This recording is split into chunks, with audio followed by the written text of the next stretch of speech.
Jai Hind student, today we are going to discuss the next chapter, that is form of business organization. A business enterprise in an organization which engages some business or commercial activities. Every business enterprise is separate from the discrete unit of business. So every business entity adopts some form of business organization to carry out business activities. Means business enterprises may be classified into three part, that is private sector enterprises, public sector enterprises, and joint sector enterprises. So we discuss one by one each enterprises. First, form of private sector enterprises. The private sector enterprises can be function and run adopting any of the following form, that is sole proprietorship, joint Hindu family business, partnership, cooperative society, and company. So first we discuss the sole proprietorship. Sole means proprietor and one means owner. The means a business owned and managed and controlled by the single individual is known as sole proprietorship organization. The main feature of the sole proprietorship business is that single ownership. The sole proprietor firm is owned by a single individual only. All the capital supplied by the single individual from his own wealth and from borrowed fund. And next, formation and closures.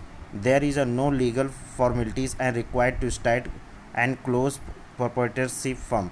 There is no separate law governing this form of business. Only in some cases a license might be required, but otherwise forming a closing sole proprietor business is very simple.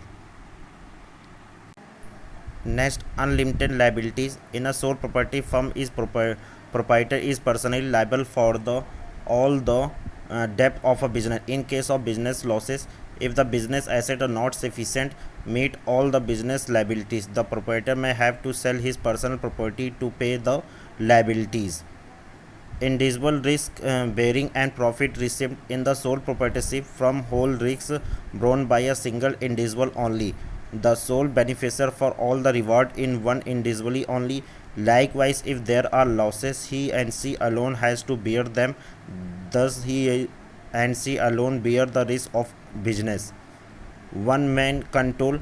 The property sole owner of the firm has full control over it.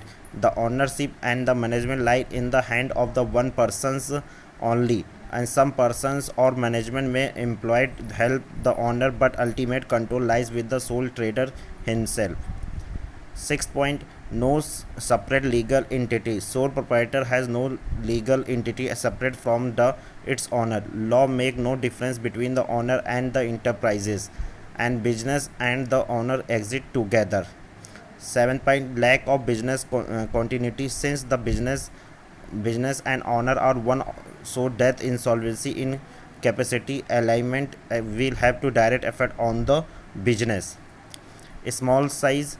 The sole proprietor firm operate on a very small scale, as all the funds are arranged by one person. Total management and control lies with one person's only.